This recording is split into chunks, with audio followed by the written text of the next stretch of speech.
पूर्णिमा की व्रत कथा। शरद पूर्णिमा अश्विन मास की पूर्णिमा को कहा जाता है। पुराणों के अनुसार देवी लक्ष्मी इसी पूर्णिमा तिथि को समुद्र मंथन से उत्पन्न हुई थी। इसलिए शरद पूर्णिमा की रात का हिंदू धर्म में अपना विशेष महत्व है। इस रात चंद्रमा अपनी 16 कलाओं से पूर्ण होकर आकाश से अमृत वर्षा करता है और वैभव की देवी लक्ष्मी अपने पति श्री हरि के साथ पृथ्वी लोक पर भ्रमण करने आती हैं। आइए अब सुनते हैं शरद पूर्णिमा की व्रत कथा। पौराणिक कथा के अनुसार एक नगर में एक साहूकार की 2 पुत्रियां थी। माँ लक्ष्मी और श्री हरि की इसी कृपा को प्राप्त करने के लिए साहूकार की दोनों बेटियां भी हर पूर्णिमा का व्रत किया करती।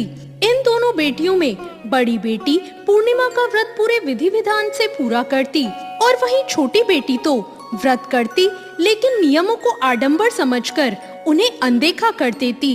विवाह योग्य होने पर साहूकार ने अपनी दोनों बेटियों का विवाह कर दिया। अब बड़ी बेटी के घर पे स्वस्थ संतान का जन्म हुआ। संतान का जन्म छोटी बेटी के घर भी हुआ, लेकिन उसकी संतान ने पैदा होते ही दम तोड़ दिया। 2-3 बार ऐसा होने के बाद उसने एक ब्राह्मण को बुलाकर अपनी व्यथा कही और कहा कि हर बार मेरी संतान दम तोड़ देती है, ऐसा क्यों है और इसका क्या उपाय है। उसकी सारी बात सुनकर ब्राह्मण ने उससे कुछ प्रश्न किए और उससे कहा, तुम पूर्णिमा का व्रत अधूरा करती हो, इस कारण तुम्हारा व्रत फलित नहीं होता और तुम्हारे अधूरे व्रत का दोष तुम्हें लगता है। ब्राह्मण की बात सुनकर छोटी बेटी ने पूर्णिमा का व्रत पूरे विधि विधान से करने का निर्णय किया, लेकिन पूर्णिमा आने से पहले ही उसने एक बेटे को जन्म दिया और जन्म लेते ही बेटे की मृत्यु हो गई। इस पर उसने अपने बेटे के शव को एक पट्टे पर रख दिया और ऊपर से एक कपड़ा ढक दिया कि किसी को पता ना चले। फिर उसने अपनी बड़ी बहन को अपने घर बुलाया और बैठने के लिए वही पट्टा दे दिया। जैसे ही वो उस पट्टे पर बैठने लगी, उसके लहंगे की किनारी उस बच्चे को छू गई और वो जीवित होकर तुरंत रोने लगा। इस पर बड़ी बहन पहले तो डर गई और फिर छोटी बहन पर क्रोधित होकर उसे डांटने लगी। क्या तुम मुझ पर बच्चे की हत्या का दोष और कलंक लगाना चाहती थी? मेरे बैठने से अगर ये बच्चा मर जाता तो? इस पर छोटी बहन ने उत्तर दिया, यह बच्चा तो मरा हुआ ही था दीदी, तुम्हारे तप और प्रकाश के कारण ये जीवित हो गया। पूर्णिमा के दिन जो तुम व्रत किया करती हो, उस कारण तुम दिव्य तेज से परिपूर्ण और पवित्र हो गई हो। अब मैं भी तुम्हारी तरह ये व्रत और पूजन किया करूंगी। उसके बाद उसने भी पूर्णिमा का व्रत पूरे विधि विधान से किया और इस व्रत के महत्व और फल का पूरे नगर में प्रचार किया।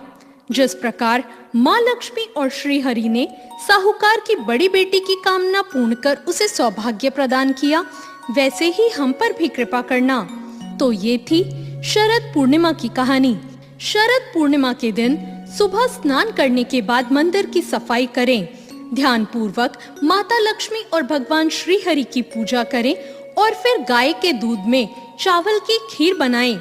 माता लक्ष्मी और भगवान विष्णु की पूजा करने के लिए लाल या पीला कपड़ा चौकी पर बिछाकर माता लक्ष्मी और भगवान विष्णु की प्रतिमा इस पर स्थापित करें। भगवान की प्रतिमा के सामने घी का दीपक जलाएं और धूप करें। इसके बाद गंगा जल से स्नान कराकर अक्षत और रोली से तिलक लगाएं। तिलक करने के बाद सफेद या पीली मिठाई का भोग लगाएं। लाल या पीले पुष्प अर्पित करें। माता लक्ष्मी को गुलाब का फूल अर्पित करना विशेष फलदायी होता है। शाम के समय चंद्रमा निकलने पर मिट्टी के 100 दिए या अपनी सामर्थ्य के अनुसार गाय के शुद्ध घी से दिए जलाएं।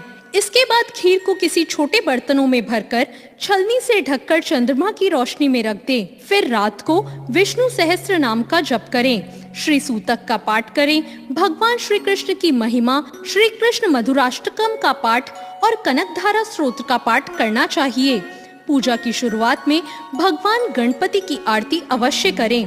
अगली सुबह ब्रह्म मुहूर्त में स्नान कर उस खीर को माँ लक्ष्मी को अर्पित करें और प्रसाद के रूप में वो खीर घर के परिवार के सदस्यों में बांटे और स्वयं भी खाएं। माँ लक्ष्मी की पूजा करने से सभी मनवांछित कार्य पूरे होते हैं।